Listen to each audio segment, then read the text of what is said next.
Part fifth, alchemist.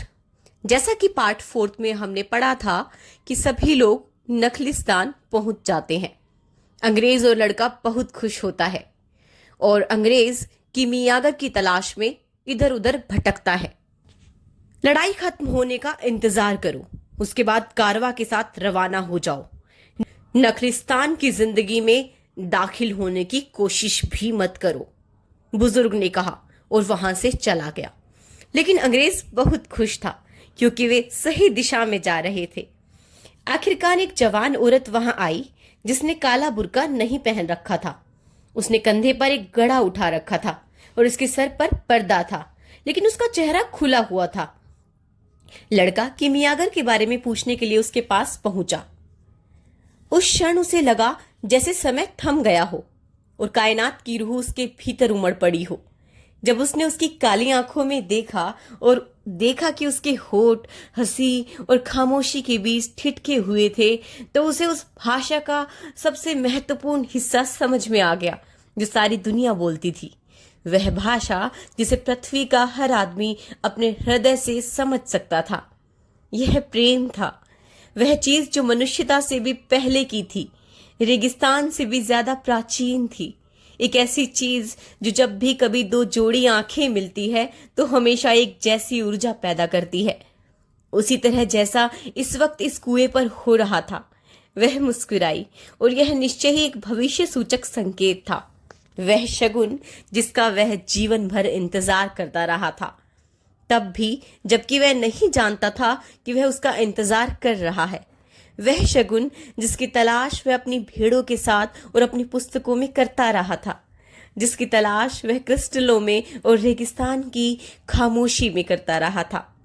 यह विशुद्ध विश्व भाषा थी, इसके लिए किसी व्याख्या की जरूरत नहीं थी। ठीक उसी तरह जैसे अनंत काल में यात्रा करते इस ब्रह्मांड को किसी व्याख्या की जरूरत नहीं है। उस क्षण लड़के ने अनुभव किया कि वह अपने जीवन की अद्वितीय स्त्री के करीब था और उस लड़की ने भी बिना किन्हीं शब्दों के ठीक वैसी ही चीज को पहचान लिया। अपने इस अनुभव पर उसे जितना यकीन था उतना दुनिया की किसी चीज पर नहीं था। उसके माँ बाप और दादा दादी ने उससे कह रखा था कि किसी भी व्यक्ति के प्रति वचनबद्ध होने से पहले उससे प्रेम करना और उसकी अच्छी तरह समझना जरूरी है। लेकिन मुमकिन है कि इस तरह सोचने वाले लोगों ने सार्वभौमिक भाषा को कभी जाना ही ना हो, क्योंकि जब आप इस भाषा को समझ लेते हैं तो यह समझना आसान हो जाता है कि कोई है जो इस दुनिया में आपका इंतजार कर रहा है, भले ही वह रेगिस्तान के बीच या किसी विशाल नगर में ही क्यों ना हो। और जब ऐसे दो इंसान एक दूसरे से टकराते हैं और उनकी नजरें आपस में मिलती है तो गुजरा हुआ वक्त और आने वाले वक्त अपनी अहमियत खो देते हैं। होता है सिर्फ वह अद्वितीय क्षण और यह अविश्वसनीय यकीन कि सूरज के तले जो कुछ भी है वह एक ही हाथ का लिखा हुआ है। यही वह हाथ है जो प्रेम जगाता है और व्यक्ति के लिए उसकी एक जुड़वा आत्मा उत्पन्न करता है। ऐसे प्रेम के बिना व्यक्ति के सपने बेमानी होते हैं। मकतूब, लड़के ने सोचा। अंग्रेज ने लड़के को झकझोरा। कहाँ खोए हो, उससे पूछा। लड़का लड़की की ओर करीब गया और जब वह मुस्कुराई तो वह भी मुस्कुरा दिया। तुम्हारा नाम क्या है, उसने पूछा। फातिमा, लड़की ने नजरें चुराते हुए कहा। मेरे देश की भी कुछ स्त्रियां इस नाम से पुकारी जाती हैं। यह पैगंबर की बेटी का नाम है, फातिमा ने कहा। हमलावर इस नाम को हर कहीं ले गए। हमलावरों की बात उस खूबसूरत लड़की ने बहुत फक्र से कही। अंग्रेज ने उसको खोचा और लड़के ने लड़की से उस आदमी के बारे में पूछा जो लोगों का इलाज करता था। यह वो इंसान है जो इस कायनात के सारे राज जानता है, उसने कहा। वह रेगिस्तान के जिन्नों से भी बात करता है। जिन्न को शुभ और अशुभ दोनों तरह की रूह के रूप में जाना जाता था और लड़की ने दक्षिण की ओर इशारा करते हुए संकेत किया कि वह विचित्र इंसान वहां रहता है। इसके बाद उसने अपना घड़ा पानी से भरा और वहां से चली गई। अंग्रेज भी नदारद हो गया था। वह कीमियागर की तलाश में निकल गया था वो लड़का देर तक उस कुएं के करीब बैठा, टेरिफा के उस दिन को याद करता रहा जब लेविंटर समीर उस लड़की की खुशबू लेकर आया था, और तब उसे एहसास हुआ था कि वह उस लड़की को तब से प्यार करता आ रहा है जब उसे उसके वजूद के बारे में भी नहीं पता था। वह जानता था कि उस लड़की के प्रति उसका प्रेम उसे दुनिया के हर खजाने को खोजने में सक्षम बना देगा। अगले दिन उस लड़की से मिलने की उम्मीद में लड़का कुएं पर लौटा, लेकिन उसे देखकर आश्चर्य हुआ कि वह अंग्रेज था जो रेगिस्तान की ओर ताक रहा था। मैंने दोपहर के बाद से लेकर पूरी शाम भर इंतजार किया, उसने कहा। वह आकाश में शाम के पहले सितारों के उदय होने के साथ ही प्रकट हुआ। मैंने उसे बताया कि मुझे किस चीज की तलाश है, और उसने मुझसे पूछा कि क्या मैंने कभी रागे को सोने में बदला है। मैंने उससे कहा कि मैं वही तो सीखने आया हूं। उसने मुझसे कहा कि मुझे वैसा करने की कोशिश करनी चाहिए। बस उसने इतना ही कहा, जाओ और कोशिश करो। लड़के ने कुछ नहीं कहा। बेचारे अंग्रेज ने इतना लंबा सफर तय किया और हासिल यह रहा कि उससे फिर से वही करने को कहा गया जो वह पहले ही कई बार कर चुका था। तो कोशिश करिए, उसने अंग्रेज से कहा। मैं वही करने जा रहा हूं, मैं अभी शुरू करता हूं। अंग्रेज के जाते ही फातिमा आई और उसने गागर में पानी भरा। मैं तुमसे सिर्फ एक बात कहने आया हूं, लड़के ने कहा। मैं चाहता हूं कि तुम मेरी बीवी बन जाओ। मैं तुमसे प्यार करता हूं। लड़की के हाथ से गागर छूट गई और उसका पानी छलक गया। मैं हर रोज यहां तुम्हारा इंतजार करूंगा। मैंने यह रेगिस्तान एक खजाने की तलाश में पार किया है जो पिरामिडों के आसपास कहीं है, और यह जंग मुझे एक शाप की तरह लग रही थी, लेकिन अब यह एक वरदान है क्योंकि इसकी वजह से मैं तुम तक पहुंचा हूं। जंग तो एक दिन खत्म हो जाने वाली है, लड़की ने कहा। लड़के ने अपने चारों ओर खड़े खजूर के वृक्षों की ओर देखा। उसने खुद को याद दिलाया कि वह गडरिया हुआ करता था और फिर से गडरिया बन सकता है। फातिमा उसके खजाने से ज्यादा महत्वपूर्ण थी। कबीलों के लोग हमेशा खजानों की तलाश में होते हैं, लड़की ने कुछ इस तरह कहा जैसे उसने अंदाजा लगा लिया हो कि वह क्या खोज रहा है। और रेगिस्तान की औरतें अपने कबीलों के लोगों पर फक्र करती हैं। उसने अपनी गागर फिर से भरी और चली गई। लड़का फातिमा से मिलने रोज कुएं पर जाने लगा। उसने लड़की को गडरिये के रूप में बिताए गए अपने जीवन के बारे में, राजा और पिस्टल की दुकान के बारे में बताया। उनमें दोस्ती हो गई और जो 15 मिनट वह उसके साथ बिताता था, उनके अलावा हर दिन उसे पहाड़ की तरह लगने लगा। जब उसको नखलिस्तान में रहते लगभग 1 महीना हो गया तो कारवा के सरदार ने उन सब लोगों की बैठक बुलाई जो उसके साथ यात्रा कर रहे थे। हम नहीं जानते कि जंग कब खत्म होगी, लेकिन हम अपना सफर जारी नहीं रख सकते, उसने कहा। ये लड़ाइयां लंबे समय तक जारी रह सकती हैं, हो सकता है सालों जारी रहे। दोनों तरफ तगड़ी फौजें हैं और यह जंग दोनों फौजों के लिए महत्वपूर्ण है। यह बुराई के खिलाफ अच्छाई की लड़ाई नहीं है, यह उन ताकतों के बीच की जंग है जो सत्ता के संतुलन के लिए लड़ रही है। और जब इस तरह की जंग शुरू होती है तो यह दूसरी लड़ाइयों के मुकाबले लंबे समय तक खिंचती है, क्योंकि अल्लाह दोनों की तरफ होता है। लोग जहां रह रहे थे वहां वापस चले गए और लड़का उस दोपहर बाद फातिमा से मिलने गया। उसने उसे सुबह की बैठक के बारे में बताया। फातिमा ने कहा, हमारी मुलाकात के अगले ही दिन तुमने मुझसे कहा था कि तुम मुझसे प्यार करते हो। फिर तुमने मुझे संसार की साझा जबान के बारे में और कायनात की रूह के बारे में तालीम दी। इस सब की वजह से मैं तुम्हारा हिस्सा बन गई हूं। लड़के ने उसकी आवाज को सुना और वह उसे उस आवाज से भी ज्यादा मधुर लगी जो खजूर के वृक्षों से गुजरती हवा से पैदा हो रही थी। मैं यहाँ इस नखलिस्तान के लंबे अरसे से तुम्हारा इंतजार करता रहा हूँ। मैं अपने गुजरे हुए कल के बारे में भूल चुका हूँ, अपनी रवायतों के बारे में भूल चुका हूँ और उस ढंग को भूल चुका हूँ जिस ढंग से रेगिस्तान के मर्द औरतों से बर्ताव की उम्मीद करते हैं। मैं बचपन से ही यह ख्वाब देखता रहा हूँ कि रेगिस्तान मुझे कोई गजब का तोहफा देगा। अब मेरा तोहफा आ चुका है और वह तुम हो फातिमा। लड़का उसका हाथ अपने हाथ में लेना चाहता था, लेकिन फातिमा के हाथ गागर को थामे हुए थे। तुमने मुझे अपने ख्वाबों के बारे में, बूढ़े बादशाह के बारे में और अपने खजाने के बारे में बताया है, और तुमने मुझे शगुनों के बारे में भी बताया है। इसलिए अब मुझे किसी बात का खौफ नहीं है, क्योंकि वही शगुन तो तुम्हें मेरे पास लाए हैं और मैं तुम्हारे ख्वाबों का हिस्सा हूं। उस चीज का हिस्सा हूं जिसे तुम नियति कहते हो। इसीलिए मैं चाहती हूं कि तुम अपनी मंजिल की तरफ बढ़ो। अगर तुम्हें जंग के खत्म होने का इंतजार करना पड़े तो इंतजार करो, लेकिन अगर तुम्हें उसके पहले भी जाना पड़े तो तुम अपने ख्वाब को पूरा करने जाओ। रेत के टीले हवा की वजह से बदलते रहते हैं, लेकिन रेगिस्तान कभी नहीं बदलता। एक दूसरे के लिए हमारा प्यार भी ऐसा ही होगा। मकतूब, वह बोली, अगर मैं वाकई तुम्हारे ख्वाब का हिस्सा हूं तो तुम एक दिन वापस आओगे। उस दिन वहां से विदा लेते हुए लड़का उदास था। उसने उन तमाम शादीशुदा गडरियों के बारे में सोचा जिनको वह जानता था। जब उन्हें दूर मैदानों में जाना होता था तो इसके लिए अपनी बीवियों को तैयार करने में उन्हें बहुत मुश्किल पेश आती थी। प्यार उनसे मांग करता था कि वे उन्हीं लोगों के साथ रहते जिनको वे प्यार करते थे। यह बात उसने फातिमा को अपनी अगली मुलाकात में बताई। रेगिस्तान हमारे मर्दों को हमसे छीन लेता है और वे हमेशा लौट ही आते हैं। ऐसा नहीं होता, उसने कहा। हम यह जानते हैं और हमें इसकी आदत है। जो नहीं लौटते वे बादलों में समा जाते हैं, उन जानवरों में शामिल हो जाते हैं जो खोखों में छिपे रहते हैं, या उस पानी में मिल जाते हैं जो धरती से फूट कर निकलता है। वे सब कुछ का हिस्सा बन जाते हैं। वे सब कुछ का हिस्सा बन जाते हैं। वे कायनात की रूह बन जाते हैं।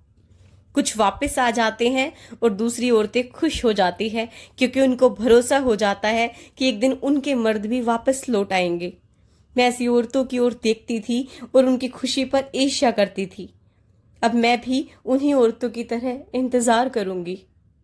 मैं एक रेगिस्तानी औरत हूं और मुझे इसका फक्र है। मैं अपने पति को उसी तरह आजाद भटकते हुए देखना चाहती हूं जैसे वह हवा भटकती है, जो रेत के टीलों को शक्ल देती है। और अगर जरूरी हुआ तो मैं इस सच्चाई को मंजूर कर लूंगी कि वह बादलों में और जानवरों में और रेगिस्तान की पानी में समा गया है। लड़का अंग्रेज की तलाश में निकल गया। वह उसे फातिमा के बारे में बताना चाहता था। उसे यह देखकर आश्चर्य हुआ कि अंग्रेज ने अपने तंबू के बाहर एक भट्टी तैयार कर ली थी जिसमें लकड़ियां जल रही थी और उसके ऊपर एक पारदर्शी कुप्पी तप रही थी। जब अंग्रेज ने रेगिस्तान की ओर देखा तो उसकी आंखें उससे ज्यादा चमकती लग रही थी जितनी वे तब चमकती थी जब वह पुस्तकें पढ़ रहा होता था। यह उस काम का पहला चरण है, उसने कहा। मुझे गंधक को अलग करना होगा। इसे कामयाब ढंग से करने के लिए मुझे नाकामयाबी का कोई डर नहीं होना चाहिए। यह नाकामयाबी का मेरा डर ही था जिसने मुझे पहले उस महान कृति को गढ़ने से रोक रखा था। अब मैं उस काम की शुरुआत कर रहा हूं जो मुझे 10 साल पहले शुरू कर देना चाहिए था, लेकिन मुझे खुशी है कि मैंने कम से कम 20 साल तो इंतजार नहीं किया। वह लगातार आग में लकड़ियां झोंकता रहा और लड़का तब तक वहीं रुका रहा जब तक कि रेगिस्तान डूबते सूरज की रोशनी से गुलाबी नहीं हो गया। उसकी बहुत प्रबल इच्छा हुई कि वह रेगिस्तान में जाकर पता लगाए कि कहीं उसकी खामोशी में ही तो उसके सवालों के जवाब नहीं है। वह नकलिस्तान के खजूर के दरख्तों को अपनी नजरों की जद में बनाए रखते हुए कुछ दूर तक भटकता रहा। उसने आवाज सुनी हवा की और अपने पैरों तले कंकड़ों को महसूस किया। उसे जहां तहां कोई सीपी दिखाई दे जाती तब उसे समझ में आया कि किन्हीं प्राचीन युगों में वह रेगिस्तान समुद्र रहा था। वह एक पत्थर पर बैठ गया और खुद को ढीला छोड़ दिया ताकि क्षितिज उसे सम्मोहित कर सके। उसने प्रेम की अवधारणा को स्वामित्व से भिन्न रूप में देखने की कोशिश की और दोनों को एक दूसरे से अलग नहीं कर सका। लेकिन फातिमा एक रेगिस्तानी स्त्री थी और उसको समझने में अगर कोई चीज मदद कर सकती थी तो वह रेगिस्तान ही कर सकता था। वह वहां बैठा हुआ सोच रहा था, तभी उसे ऊपर किसी हलचल का एहसास हुआ।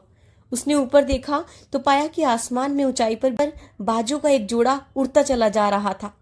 उसने उन बाजों को हवा में तैरते हुए देखा।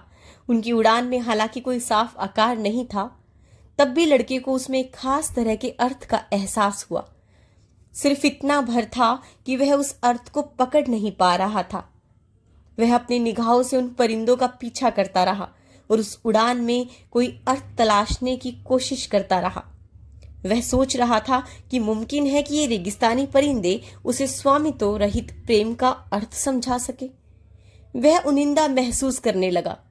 अंदर ही अंदर वह जागते रहना चाहता था, लेकिन वह सोना भी चाहता था।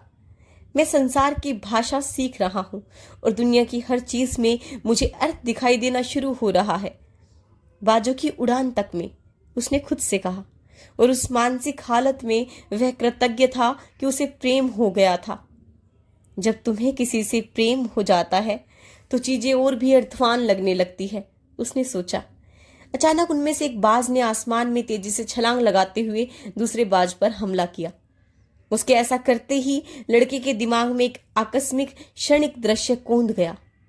हाथों में तलवार उठाए घोड़ों पे सवार एक फौज नखलिस्तान में चली आ रही है। वह दृश्य तुरंत ही लुप्त हो गया था, लेकिन उसने उसको हिला दिया था। उसने लोगों की मरीचिकाओं, रेगिस्तान में पानी के भ्रम के बारे में बात करते हुए सुना था और खुद भी ऐसी मरीचिकाएं देख चुका था।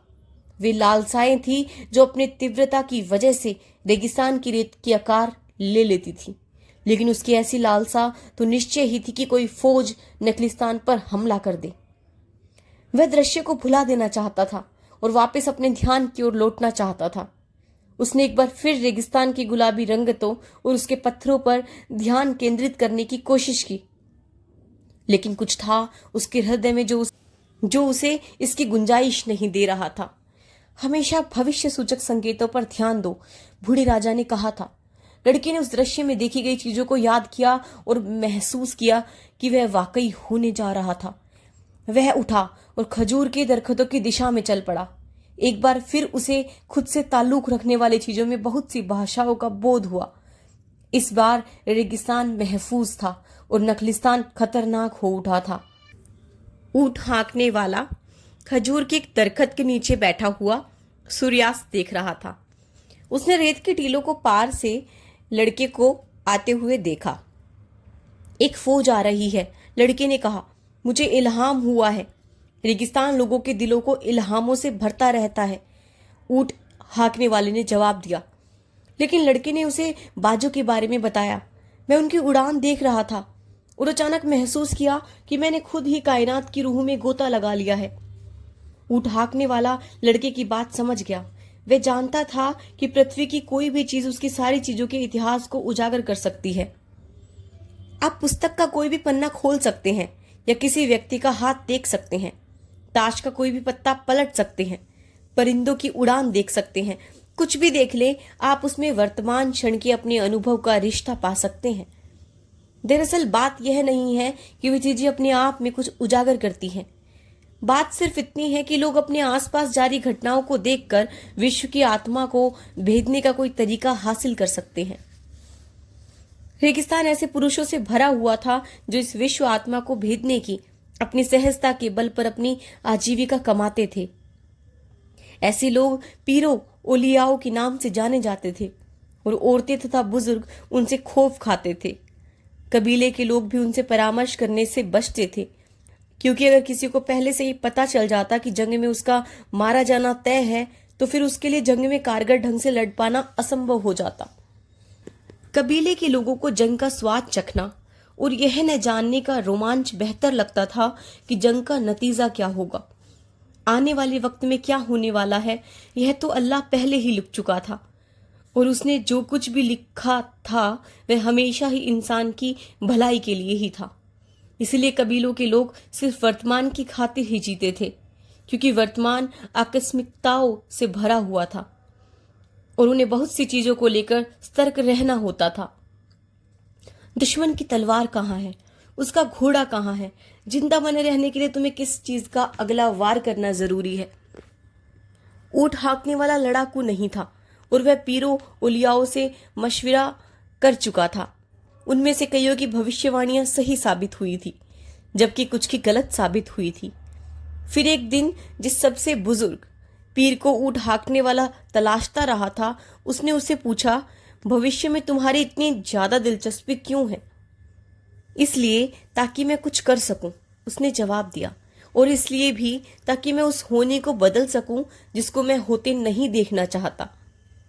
लेकिन तब वे तुम्हारे भविष्य का हिस्सा नहीं होगी, पीर ने कहा था। अच्छा, तो भविष्य के बारे में मैं शायद इसलिए जानना चाहता हूं ताकि जो कुछ होने वाला है उसके लिए मैं खुद को तैयार कर सकूं।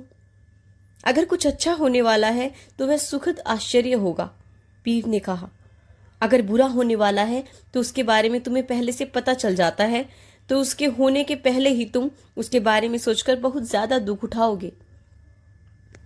मैं भविष्य के बारे में इसलिए जानना चाहता हूं क्योंकि मैं एक आदमी हूं, ऊंट हाँकने वाले ने पीर से कहा, और आदमी भविष्य के आधार पर ही अपना जीवन जीते हैं। पीर टहनियों को 500 की तरह बरतने में माहिर था। वह उन्हें जमीन पर फेंकता और जमीन पर उनके गिरने के आधार पर उनकी व्याख्या करता था। उस दिन उसने टहनियों को नहीं फेंका, उसने उन टहनियों को कपड़े में लपेटकर अपने थैले में डाल लिया।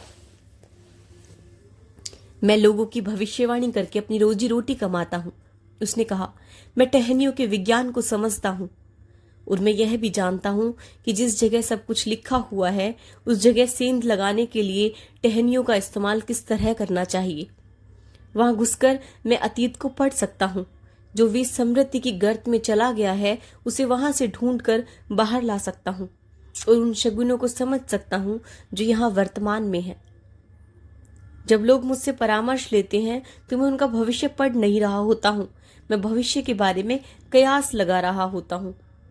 भविष्य तो खुदा के हाथ में है और वही असाधारण परिस्थितियों में उसको उजागर करता है। मैं भविष्य का क्यास कैसे लगाता हूं? मौजूदा वक्त के शगुनों के आधार पर। रहस्य यहाँ है, वर्तमान में। अगर आप वर्तमान पर ध्यान देते हैं तो आप उसे बेहतर बना सकते हैं, और अगर आप वर्तमान को बेहतर बनाते हैं तो जो कुछ भी होने वाला है वह भी बेहतर होगा। भविष्य के बारे में भूल जाओ और जो सीखें दी गई है उनके मुताबिक वर्तमान को जियो, इस विश्वास के साथ कि खुदा अपने बच्चों को प्यार करता है, हर दिन अपने आप में अपने साथ शाश्वतता को लेकर आता है। ऊंट हाँकने वाले ने पूछा था कि वे कौन सी परिस्थितियां होंगी जिसमें खुदा उसको भविष्य को देखने की अनुमति देगा। सिर्फ तभी जब वह खुद उसको उजागर करता है, और खुदा गाहे बेगाहे ही भविष्य को उजागर करता है, और ऐसा वह सिर्फ एक ही वजह से करता है, उस भविष्य की वजह से जो इसीलिए लिखा गया होता है ताकि उसको बदला जा सके। खुदा ने लड़के को भविष्य का एक हिस्सा दिखा दिया है। ऊंट हाँकने वाले ने सोचा, क्या वजह है कि वह इस लड़के को अपने एक साधन के तौर पर काम करते देखना चाहता है। जाओ और कबीलों के सरदारों से बात करो, ऊंट हाँकने वाले ने कहा। उन्हें उन फौजों के बारे में बताओ जो इस तरफ बढ़ रही है। वे लोग मेरी हंसी उड़ाएंगे। वे सब रेगिस्तानी लोग हैं और रेगिस्तान के लोग शगुनों से निपटने के आदी होते हैं। ठीक है, तब तो उनको यह पहले ही पता होगा। वे फिलहाल इसको लेकर परेशान नहीं हैं। उनका मानना है कि अगर उनको ऐसा कुछ जानना जरूरी है जो अल्लाह चाहता है कि वे जाने, तो कोई ना कोई उनको उस बारे में बताएगा। ऐसा पहले भी कई बार हो चुका है, लेकिन इस बार बताने वाले तुम हो। लड़के ने फातिमा के बारे में सोचा और उसने फैसला किया कि वह कबीलों के सरदार से मिलने जाएगा। लड़का नखलिस्तान के बीचों बीच बने विशाल सफेद तंबू के सामने खड़े पहरेदार के पास पहुंचा।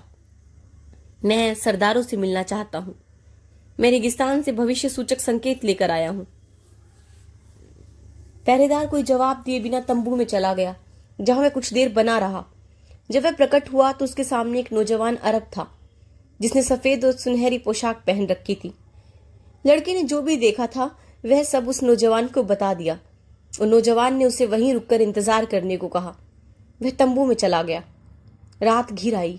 आपस में झगड़ते तरह तरह के आदमी और सौदागर तंबू में आते जाते रहे। एक एक कर अलाव बुझते गए और नखलिस्तान रेगिस्तान की तरह खामोश हो गया। सिर्फ उस विशाल तंबू की बत्तियां ही जलती रही।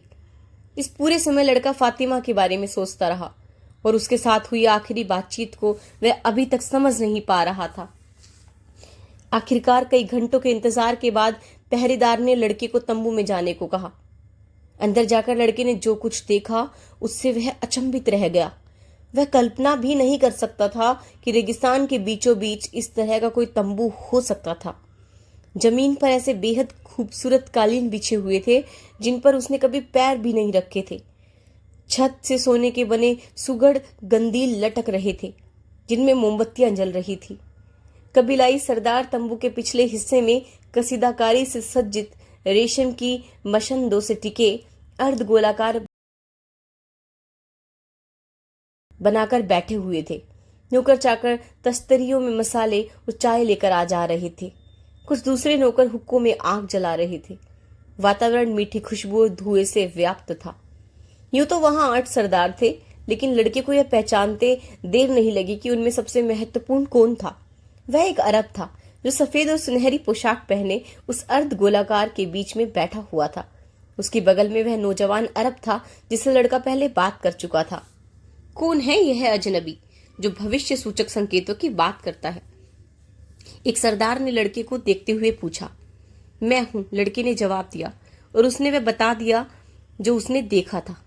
रेगिस्तान इस तरह की बातें एक अजनबी को क्यों बताने लगा भला, जबकि उसे मालूम है कि हम यहाँ कई पुश्तों में रहते आए हैं? दूसरे सरदार ने कहा। क्योंकि मेरी आंखों को अभी रेगिस्तान की आदत नहीं पड़ी है, लड़के ने कहा।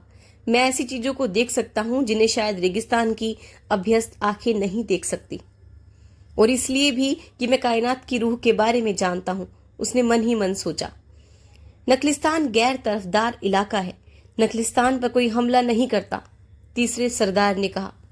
मैं तो आपको वही बता सकता हूं जो मैंने देखा था। अगर आप मेरी बात पर यकीन नहीं करना चाहते तो आपको इस बारे में कुछ भी करने की जरूरत नहीं है। उनके बीच उत्तेजित चर्चा होने लगी। वे एक ऐसी अरबी बोली में बात कर रहे थे जो लड़के को समझ भी नहीं आ रही थी, लेकिन वह जाने को हुआ तो पहरेदार ने उससे रुकने को कहा। लड़के को डर सताने लगा। भविष्य सूचक संकेत उससे कह रहे थे कि कुछ गड़बड़ है। उसे पछतावा हुआ कि उसने आखिर उस ऊंट हाँकने वाले को वह सब बताया ही क्यों जो उसने रेगिस्तान में देखा था। अचानक बीच में बैठा बुजुर्ग सरदार उससे बहुत हल्के से मुस्कुराया और लड़के ने कुछ बेहतर महसूस किया। उस आदमी ने चर्चा में हिस्सा नहीं लिया था और दरअसल अब तक एक शब्द भी जबान से नहीं निकाला था, लेकिन लड़का तो कायनात की जबान से वाकिफ था और वह पूरे तंबू में व्याप्त हो उठी शांति के स्पंदनों को महसूस कर पा रहा था। अब उसे अंदर ही अंदर लगने लगा था कि उसने वहां आकर ठीक ही किया था। चर्चा समाप्त हो गई। सारे सरदार उस बुजुर्ग की बात सुनने खामोश हो गए। फिर वह लड़के की ओर मुड़ा। इस बार उसके चेहरे पर कोई भाव नहीं था।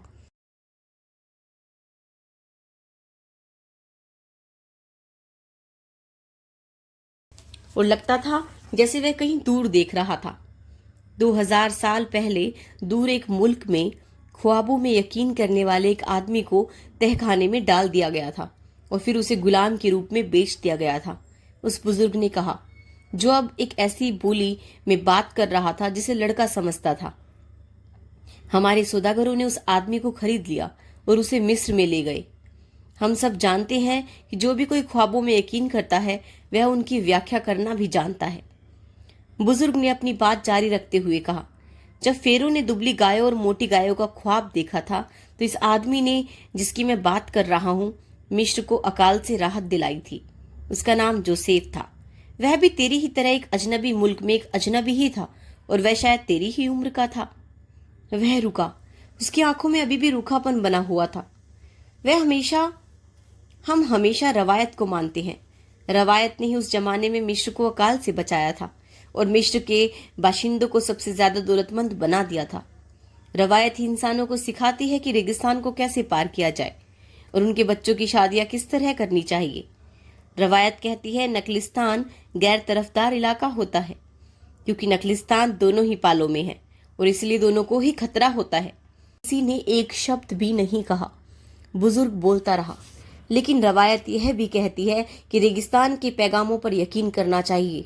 हम जो कुछ भी जानते हैं वह सब हमें रेगिस्तान ने ही सिखाया है। बुजुर्ग ने एक इशारा किया और हर कोई खड़ा हो गया। बैठक समाप्त हो चुकी थी। हुक्के बुझा दिए गए और पहरेदार सावधान की मुद्रा में खड़े हो गए। लड़का जाने को हुआ, लेकिन तभी बुजुर्ग फिर बोल उठा। कल हम इस करार को तोड़ने वाले हैं कि नखलिस्तान में कोई भी व्यक्ति अपने पास हथियार नहीं रखेगा। पूरे दिन हम अपने दुश्मनों की तलाश में रहेंगे। दिन डूबते ही हर कोई अपने अपने हथियार मेरे सामने रख देगा। हमारे दुश्मनों की हर 10 लाशों के बदले तुम्हें सोने की एक मोहर मिलेगी। लेकिन हथियार तभी तानने के काबिल होते हैं जब वे जंग में हिस्सा लेते हैं। हथियार भी रेगिस्तान की तरह मनमोजी होते हैं और अगर उनका इस्तेमाल नहीं किया जाता तो मुमकिन है अगली बार वे किसी काम के न रह जाएं। अगर कल का दिन खत्म होने तक उनमें कम से कम एक का इस्तेमाल नहीं किया गया तो उसका इस्तेमाल तुम पर किया जाएगा लड़के। जब लड़का तंबू से निकला तो नखलिस्तान में सिर्फ पूर्ण चंद्रमा की रोशनी ही थी। वह अपने तंबू से 20 मिनट की दूरी पर था और उसने चलना शुरू कर दिया। जो कुछ भी हुआ था उससे वह चौकन्ना हो उठा था। वह कायनात की रूह तक पहुंचने में कामयाब रहा था और अब ऐसा करने की कीमत उसे अपनी जान से भी चुकानी पड़ सकती थी। यह एक खतरनाक बाजी थी, लेकिन वह इस तरह की जोखिम भरी बाजियां तो उसी दिन से लगाता आ रहा था जब उसने अपनी नियति का पीछा करने की खातिर अपनी भेड़ों को बेच डाला था। और जैसा कि उस ऊँट हाँकने वाले ने कहा था, कल मर जाना किसी भी दूसरे दिन मरने से बदतर नहीं है। हर दिन या तो जिंदा बने रहने के लिए है या इस दुनिया से रुखसत लेने के लिए है। सब कुछ एक ही शब्द पर टिका हुआ होता है, मकतूब। चारों तरफ फैली खामोशी के बीच चलते हुए उसे कोई पछतावा नहीं था। अगर वह कल मर जाता तो ऐसा इसलिए होगा क्योंकि ईश्वर भविष्य को बदलना नहीं चाहता होगा। अगर वह मर भी गया तो कम से कम इस बात का तो संतोष होगा कि वह खाड़ी पार करने के बाद, क्रिस्टल की दुकान में काम करने के बाद और रेगिस्तान की खामोशी और फातिमा की आंखों को जान लेने के बाद मरा है। ऐसा पहले जब से उसने अपना घर छोड़ा था तब से अपना हर दिन उसने भरपूर ढंग से जिया था। अगर वह कल मर भी जाता है तो वह दूसरे गडरियों के मुकाबले बहुत कुछ देख चुकने के बाद मरा होगा और इस बात को लेकर उसे गर्व था। सहसा उसे एक भीषण गर्जना सुनाई दी और तेज हवा ने उसे धकेलकर नीचे गिरा दिया। ऐसा अनुभव उसे पहले कभी नहीं हुआ था। पूरा इलाका धूल के बवंडर में चक्कर खा रहा था, जो इतना घना था कि चंद्रमा आंखों से ओझल हो गया था। उसके सामने एक विशालकाय सफेद घोड़ा था जो भयानक ढंग से हिनहिनाता हुआ बार बार उसके सामने अपने पिछले पैरों पर खड़ा हो रहा था। उस अंधा कर देने वाली धूल के थोड़ा सा छटने पर लड़की ने जो नजारा देखकर उससे वह कांप उठा। घोड़े पर पूरी तरह काले लबादे में ढका एक आदमी सवार था और उसके बाएं कंधे पर एक बाज बैठा हुआ था। उस घुड़सवार ने साफा पहन रखा था और सिवा आंखों के उसका पूरा चेहरा एक काले कपड़े से ढका हुआ था। देखने में वह रेगिस्तान का कोई हरकारा लगता था, लेकिन उसकी मौजूदगी नीरे हरकारे से ज्यादा किसी ताकतवर इंसान जैसी लग रही थी। उस विचित्र से घुड़सवार ने अपनी जीन में किसी मयान से एक विशाल मुड़ी हुई तलवार निकाली। तलवार के फलक का फुलाद चंद्रमा की रोशनी से चमक उठा। कौन है जो बाजू की उड़ान के अर्थ को पढ़ने का साहस करता है? उसने पूछा, जिसकी आवाज इतनी गरजती हुई थी कि वह अल फयूम के हजारों दरख्तों से टकराकर गूंज उठी। मैं हूं जिसने यह जुर्रत की है, लड़के ने कहा। उसे उस तस्वीर की याद आ गई जिसमें सेंटियागो माटोमोरो सफेद घोड़े पर सवार था और विधर्मी उस घोड़े के खुरों के नीचे दबे हुए थे। यह आदमी बिल्कुल वैसा ही दिखाई दे रहा था, सिवाय इसके कि भूमिकाएं उलट गई थी। मैं हूं जिसने यह जुर्रत की है, उसने दोहराया और तलवार का वार झेलने के लिए उसने अपना सर झुका दिया।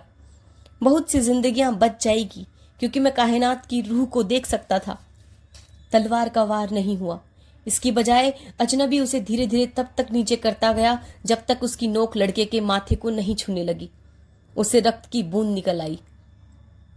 घुड़सवार पूरी तरह स्थिर था और उसी तरह लड़का भी। लड़के को यह तक नहीं सूझा कि वह वहां से भाग जाता। वह अंदर ही अंदर एक विचित्र किस्म का आनंद महसूस कर रहा था। अपनी नियति की खोज में वह करीब करीब मरने को था और फातिमा की खातिर। भविष्य सूचक संकेत आखिरकार सही साबित हुए थे। अब वह दुश्मन के आमने सामने था, लेकिन मरने की चिंता करने की कोई जरूरत नहीं थी। कायनात की रूह उसका इंतजार कर रही थी और वह जल्दी ही उसका हिस्सा बन जाने वाला था और कल उसका दुश्मन भी उस रूह का हिस्सा बन जाएगा। अजनबी तलवार की नोक को उसके माथे पर टिकाए रहा। तुमने परिंदों की उड़ान को क्यों पढ़ा? मैंने तो सिर्फ वह पढ़ा था जो वे परिंदा मुझसे कहना चाहते थे। वे नखलिस्तान की हिफाजत करना चाहते थे। कल तुम सब मर जाओगे क्योंकि उनकी संख्या नखलिस्तान के तुम्हारी आदमियों से ज्यादा है। तलवार अपनी जगह पर बनी रही। तुम कौन होते हो जो अल्लाह की मर्जी को बदलना चाहते हो? अल्लाह ने फौजों को गढ़ा है और उसने बाजों को भी गढ़ा है। अल्लाह ने मुझे परिंदों की जबान सिखाई है। सब कुछ एक ही हाथ का लिखा हुआ है, लड़के ने ऊँट हाँकने वाले के शब्दों को याद करते हुए कहा। अजनबी ने लड़के के माथे से तलवार हटा ली और लड़के को अपरिमित राहत का एहसास हुआ, लेकिन तब भी वह वहां से भाग नहीं सका। अपनी भविष्यवाणी को लेकर सावधान रहना, अजनबी ने कहा। जब कोई चीज लिखी होती है तो उसको किसी भी तरह से बदला नहीं जा सकता। मैंने तो सिर्फ एक फौज देखी थी, लड़के ने कहा। मैंने जंग का नतीजा नहीं देखा था। अजनबी इस जवाब से संतुष्ट लगता था, लेकिन वह तलवार अपने हाथ में लिए रहा। एक अजनबी मुल्क में क्या कर रहा है? मैं अपनी नियति के पीछे चल रहा हूं। यह बात तुम्हारी समझ में नहीं आएगी। अजनबी ने तलवार मयान में रख ली और लड़की ने चैन की सांस ली। मुझे तो तुम्हारी हिम्मत का इम्तिहान लेना था, अजनबी ने कहा। दुनिया की जबान को समझने के लिए हिम्मत सबसे ज्यादा जरूरी है। लड़का चकित था। अजनबी ऐसी चीजों के बारे में बात कर रहा था जिनके बारे में बहुत थोड़े से लोग जानते थे। तुम्हें अपनी कोशिश नहीं छोड़नी चाहिए, तुम बहुत दूर निकल आए हो। उसने अपनी बात जारी रखी। तुम्हें रेगिस्तान से प्यार जरूर करना चाहिए, लेकिन उस पर पूरी तरह भरोसा नहीं करना चाहिए, क्योंकि रेगिस्तान सभी लोगों का इम्तिहान लेता है। वह हर कदम पर चुनौतियां पेश करता है और जिन लोगों का ध्यान भटकता है उनकी जान ले लेता है। उसकी बातों ने लड़के को बूढ़े राजा की याद दिला दी। अगर कोई योद्धा यहाँ आते हैं और सूरज डूबने तक तुम्हारे सर सलामत रहता है तो आकर मुझसे मिलना, अजनबी ने कहा। जो हाथ थोड़ी देर पहले तलवार भांज रहा था उसने अब चाबुक थाम लिया था। घोड़ा एक बार फिर धूल उड़ाता हुआ अपने पिछले पैरों तक खड़ा हो गया। तुम कहाँ रहते हो? लड़के ने भागते हुए घुड़सवार को जोर से पुकारते हुए पूछा। चाबुक थामे हाथ ने दक्षिण की तरफ इशारा किया। लड़का किमियागर से मिल चुका था। अगली सुबह अल फयूम पर खजूर के दरख्तों के आसपास 2000 हथियारबंद आदमी फैले हुए थे। सूरज के सर पर चढ़ने को पहले ही 500 कबीलाई प्रकट हो गए। घुड़सवार लड़ाके उत्तर की तरफ से नखलिस्तान में दाखिल हुए थे। ऊपरी तौर पर यह एक शांतिपूर्ण अभियान लगता था, लेकिन वे सब लोग अपने अपने लबादों में हथियार छिपाए हुए थे। जब वे अल-फयूम के बीच सफेद तंबू के पास पहुंचे तो उन्होंने अपनी अपनी कटारें और राइफलें निकाल ली और उन्होंने उस तंबू पर हमला कर दिया जो खाली पड़ा था। नखलिस्तान के लोगों ने रेगिस्तान से आए इन सारे घुड़सवारों को घेर लिया और आधे घंटे के भीतर ही एक को छोड़कर सारे घुड़सवार मारे गए। बच्चों को खजूर के दरख्तों के झुरमुट के दूसरी तरफ ले जाया गया और जो कुछ हुआ वे बच्चों ने नहीं देखा। औरतें अपने तंबुओं में बनी रही और अपने पतियों के लिए दुआ मांगती रही और उन्होंने भी इस जंग का नजारा नहीं देखा। अगर मैदान में लाशें ना बिछी होती तो ये नखलिस्तान की आम दिनों जैसा ही दिन लगता। जिस कबीलाई को बख्श दिया गया था वह फौज की उस टुकड़ी का कमांडर था। उस दिन दोपहर बाद उसे कबीलों के सरदारों के सामने पेश किया गया, जिन्होंने उससे पूछा कि उसने रवायत के उसूल को क्यों तोड़ा। कमांडर ने कहा कि उसके आदमी कई दिनों से जंग से थके हुए, भूखे और प्यासे थे और इसलिए उसने नखलिस्तान पर हमले का फैसला किया ताकि वे जंग पर वापस लौटने के काबिल हो सकते। कबीले के सरदार ने कबीलाई के मारे जाने पर अफसोस जताया, लेकिन कहा कि रवायत पाक होती है। उसके कमांडर को बेइज्जत मौत की सजा सुनाई। उसको तलवार या बंदूक की गोली से मारने की बजाय खजूर के एक सूखे दरख्त से फांसी पर लटका दिया गया, जहां उसकी लाश रेगिस्तान की हवा में झूलती रही। कबीले के सरदार ने लड़के को बुलवाया और उसको तोहफे के तौर पर सोने की 50 मुहरें दी। उसने मिस्र के जोसेफ का किस्सा दोहराया और लड़के को नखलिस्तान का सलाहकार बनने का न्योता दिया। जब सूरज ढल गया और आसमान में पहले सितारे दिखाई देने लगे तो लड़के ने दक्षिण की तरफ चलना शुरू किया। अंततः उसे एक अकेला तंबू दिखाई दिया और वहां से गुजरते अरबों के एक समूह ने लड़के को बताया कि उस जगह पर जिन रहते हैं। लेकिन लड़का तंबू के पास बैठ गया और इंतजार करने लगा। जब चंद्रमा आसमान में काफी ऊंचे चढ़ आया तब कहीं जाकर घोड़े पर सवार किमियागर आता हुआ दिखाई दिया। वह अपने कंधे पर 2 मरे हुए बाज लादे हुए था। यहां रहा मैं, लड़के ने कहा। तुम्हें यहां नहीं होना चाहिए, किमियागर ने जवाब दिया, या फिर तुम्हारी नियति ही तुम्हें यहां लेकर आई है। जब तक कबीलों के बीच जंग छिड़ी हुई है तब तक रेगिस्तान को पार करना नामुमकिन है, इसलिए मैं यहां आ गया। किमियागर घोड़े से उतरा और उसने लड़के को अपने साथ तंबू में आने का इशारा किया। यह नखलिस्तान के बहुत से तंबुओं जैसा ही तंबू था। लड़के ने तंदूरों और किमियागरों के काम आने वाले दूसरे औजारों की तलाश में चारों ओर देखा, लेकिन उसे वहां वैसा कुछ दिखाई नहीं दिया। वहां तो बस कुछ पुस्तकों का एक ढेर लगा हुआ था। भोजन पकाने की एक छोटी सी अंगीठी थी और कुछ कालीन थे जिन पर रहस्यमय किस्म की आकृतियां उकेरी हुई थी। बैठ जाओ, हम कुछ पिएंगे और फिर इन बाजों को खाएंगे। लड़की को शक हुआ कि वे वही बाज थे जिन्हें उसने एक दिन पहले देखा था, लेकिन उसने कुछ नहीं कहा। किमियागर ने आग जलाई और जल्दी ही तंबू में एक लुभावनी महक भर गई। यह हुक्के की खुशबू से बेहतर थी। आप मुझसे क्यों मिलना चाहते थे? भविष्य सूचक संकेतों की वजह से, किमियागर ने जवाब दिया। वह मैं नहीं हूं जिसके बारे में हवा ने बात की थी। वह एक दूसरा परदेसी है, एक अंग्रेज। वही था जो आपको तलाश कर रहा था। उसे पहले कुछ और काम करने हैं, लेकिन वह सही रास्ते पर है। उसने रेगिस्तान को समझने की कोशिश शुरू कर दी है। और मेरे बारे में आपका क्या कहना है? जब कोई व्यक्ति सच्चे दिल से किसी चीज को चाहत करता है तो सारी कायनात मिलकर उसके सपने को साकार करने के लिए काम करने लगती है। किमियागर ने बूढ़े राजा द्वारा कहे गए शब्दों को प्रतिध्वनित करते हुए कहा। लड़का समझ गया, यहाँ एक और आदमी था जो उसको उसकी नियति तक पहुंचाने में मदद कर रहा था। तो क्या आप मुझे सीख देने वाले हैं? नहीं, तुम पहले से ही सब जानते हो जो तुम्हें जानना जरूरी है। मैं तो सिर्फ उस तरफ इशारा करने वाला हूं जहां तुम्हारा खजाना है। लेकिन कबीलों में तो जंग छिड़ी हुई है, लड़के ने दोहराया। मुझे मालूम है कि रेगिस्तान में क्या हो रहा है। मुझे तो मेरा खजाना पहले ही मिल चुका है। मेरे पास एक ऊंट है, क्रिस्टल की दुकान में कमाया गया पैसा मेरे पास है, और मेरे पास सोने की 50 मुहरें हैं। मेरे मुल्क में तो मेरी गिनती एक दौलतमंद इंसान के रूप में होगी, लेकिन इनमें से कोई भी चीज पिरामिडों की तो नहीं है, किमियागर ने कहा। मेरे पास फातिमा भी है, वह तो मेरा अब तक का सबसे बड़ा खजाना है, लेकिन वह भी पिरामिडों से हासिल नहीं की गई है। वे खामोशी के साथ खाना खाते रहे।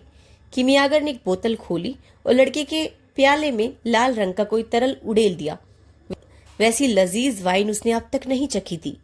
क्या यहाँ वाइन पीने पर पाबंदी नहीं है? लड़के ने पूछा। बुराई वह नहीं है जो इंसानों के मुंह में जाती है, किमियागर ने कहा। बुराई वह है जो उनके मुंह से बाहर आती है। किमियागर पहले उसे कुछ डरावना लग रहा था, लेकिन वाइन पीने के बाद लड़का सहज हो गया। खाना खाने के बाद वे तंबू के बाहर आकर बैठ गए। चंद्रमा इस कदर चमक रहा था कि उससे तारों की चमक फीकी पड़ गई थी। पियो और मजे लो, किमियागर ने कहा। वह देख रहा था कि लड़का काफी खुशी महसूस कर रहा था। आज रात में खूब अच्छी तरह आराम करना, जैसे तुम कोई योद्धा हो और लड़ाई की तैयारी कर रहे हो। याद रखो, जहां तुम्हारा दिल है वहीं तुम्हारा खजाना है। तुम्हें खजाने को खोजना ही होगा ताकि उसकी राह में अब तक तुमने जो कुछ सीखा है वह सार्थक हो सके। कल तुम अपना ऊंट बेच देना, एक घोड़ा खरीद लेना। ऊंट धोखेबाज होते हैं, वे मीलों चलते जाते हैं और कभी थकते नहीं। फिर अचानक वे घुटने टेक देते हैं और मर जाते हैं, लेकिन घोड़े धीरे धीरे करके थकते हैं। तुम्हें हमेशा यह मालूम होता है कि उनसे कितनी उम्मीद करनी चाहिए और यह कि वे कब मरने वाले हैं। अगली रात लड़का एक घोड़े के साथ किमियागर के तंबू पर पहुंचा। किमियागर तैयार था और वह खुद भी अपने घोड़े पर सवार हो गया और उसने एक बाज को अपने बाएं कंधे पर रख लिया। फिर उसने लड़के से कहा, मुझे बताओ कि रेगिस्तान में जीवन किधर है? सिर्फ वही लोग खजाने को हासिल कर सकते हैं जो जीवन के ऐसे निशानों को देख पाते हैं।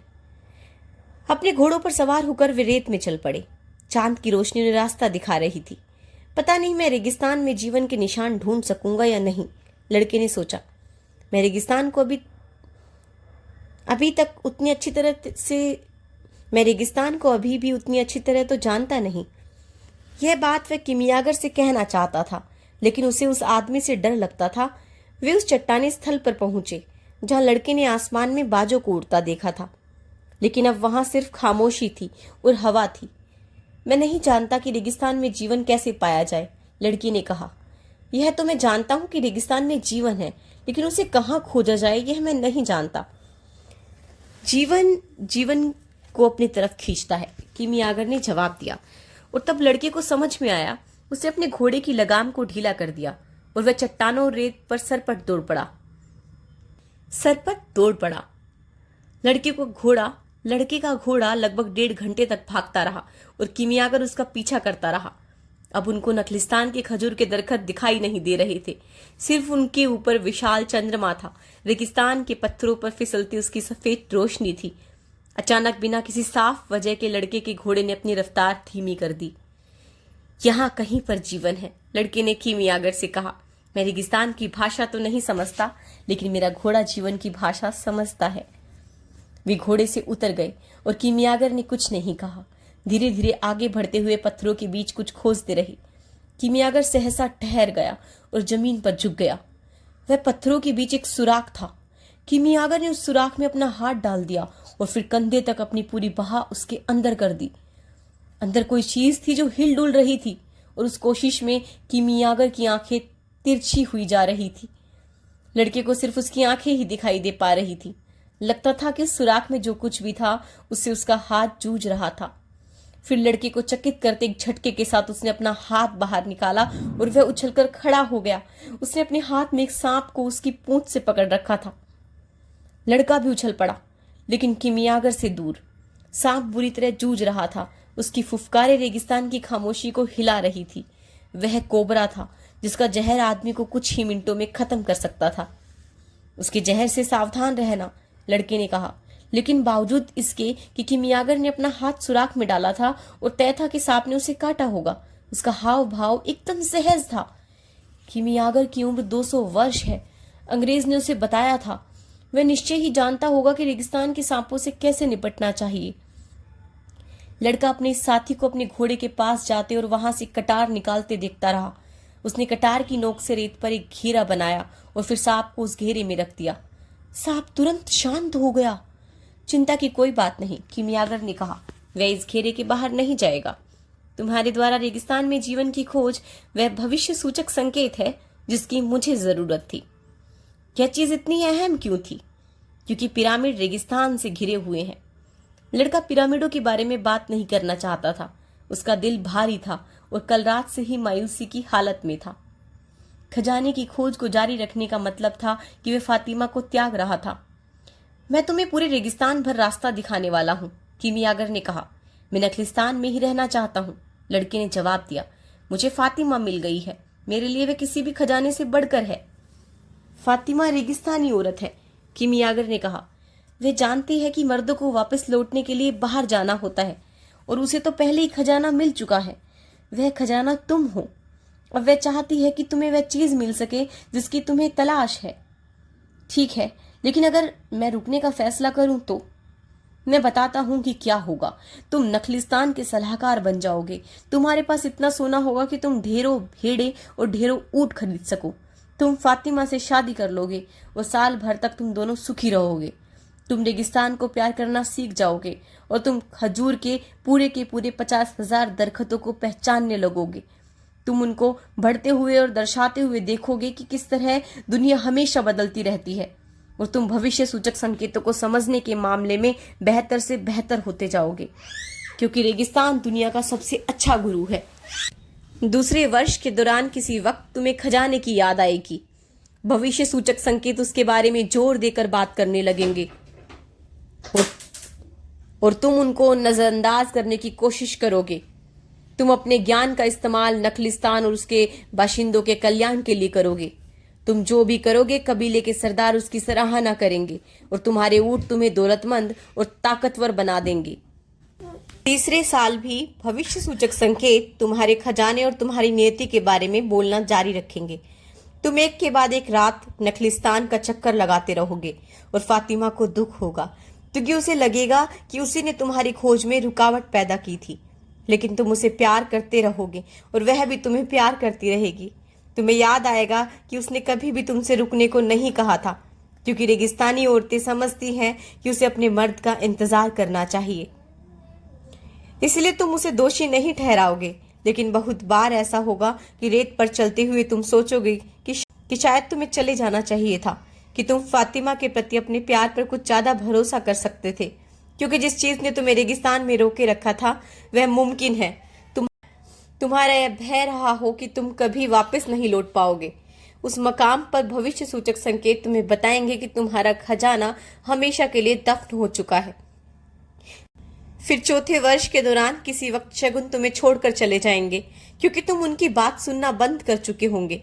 कबीले के सरदार इस बात को समझ जाएंगे और तुम्हें सलाहकार के पद से बर्खास्त कर दिया जाएगा। लेकिन तब तक तुम एक दौलतमंद व्यापारी बन चुके होंगे। तुम्हारे पास बहुत से ऊंट और माल होगा। तुम अपनी बाकी जिंदगी इस एहसास के साथ बिताओगे कि तुमने अपनी नियति का पीछा नहीं किया और अब इस काम के लिए बहुत देर हो चुकी है। तुम्हें यह समझना चाहिए कि प्रेम कभी किसी आदमी को उसकी नियति की तलाश करने से नहीं रोकता। अगर वह उस खोज को त्याग देता है तो इसलिए कि वह सच्चा प्रेम नहीं होता। वह प्रेम जो दुनिया की जबान बोलता है। किमियागर ने रेत पर बने घेरे को मिटा दिया और वह सांप लहराता हुआ चट्टानों में खो गया। लड़के को क्रिस्टल के उस दुकानदार की याद आई जो हमेशा मक्का जाना चाहता था। उस अंग्रेज की याद आई जिसे किमियागर की तलाश थी और उसने उस स्त्री के बारे में सोचा जिसने रेगिस्तान पर भरोसा जताया था और उसने उस रेगिस्तान को देखा जो उसे उस स्त्री तक लेकर आया था जिसे उससे प्यार था। वे अपने घोड़ों पर सवार हुए। इस बार नखलिस्तान की ओर लौटते हुए लड़का किमियागर के पीछे चला। हवा उन तक नखलिस्तान की आवाज लेकर आई और लड़के ने उस आवाजों में फातिमा की आवाज सुनने की कोशिश की। लेकिन उस रात जब वह घेरे के भीतर पड़े कोबरा को देख रहा था, अपने कंधे पर बाज को बैठाए उस अजीबोगरीब घुड़सवार ने प्रेम और खजाने के बारे में, रेगिस्तानी औरतों और उसकी नियति के बारे में बात की थी। मैं आपके साथ चलूंगा, लड़के ने कहा और यह कहते ही उसे अपने हृदय में शांति का एहसास हुआ। हम लोग कल सूरज उगने से पहले निकलेंगे, किमियागर ने सिर्फ इतना ही कहा। लड़के ने पूरी रात जागते हुए बिताई। भोर होने से 2 घंटे पहले उसने अपने तंबू में सोए एक लड़के को जगाया और उससे कहा कि वह उसे फातिमा के तंबू तक पहुंचा दे। जब उसके दोस्त ने उसे फातिमा के तंबू तक पहुंचा दिया तो लड़के ने उसे इतना सोना दिया कि वह एक भेड़ खरीद सकता था। फिर उसने अपने दोस्त से कहा कि वह फातिमा के तंबू के अंदर जाकर उसे जगाए और बताए कि वह तंबू के बाहर उसका इंतजार कर रहा है। उस नौजवान अरब ने वैसा ही किया, जिसके बदले में उसे फिर उतना ही सोना दिया गया जिससे वह एक और भेड़ खरीद सके। अब तुम जाओ, लड़के ने उस नौजवान अरब से कहा। अरब वापस अपने तंबू में आकर सो गया। उसे इस बात का गर्व था कि उसने नखलिस्तान के सलाहकार की मदद की थी। इस बात की खुशी थी कि उसके पास इतना पैसा था कि वह कुछ भेड़ें खरीद सकता था। फातिमा तंबू के दरवाजे पर प्रकट हुई। दोनों चहलकदमी करते हुए खजूर के दरख्तों के बीच पहुंच गए। लड़का जानता था कि वह रवायत का उल्लंघन कर रहा था, लेकिन इस वक्त उसे उसकी कोई परवाह नहीं थी। मैं बाहर जा रहा हूं, उसने कहा, और मैं चाहता हूं कि तुम यह समझ लो कि मैं वापस आऊंगा। मैं तुमसे प्यार करता, क्योंकि कुछ भी मत कहो, फातिमा ने उसे बीच में ही रोकते हुए कहा। किसी से प्यार इसलिए किया जाता है क्योंकि उससे प्यार होता है। प्यार करने के लिए किसी वजह की जरूरत नहीं होती।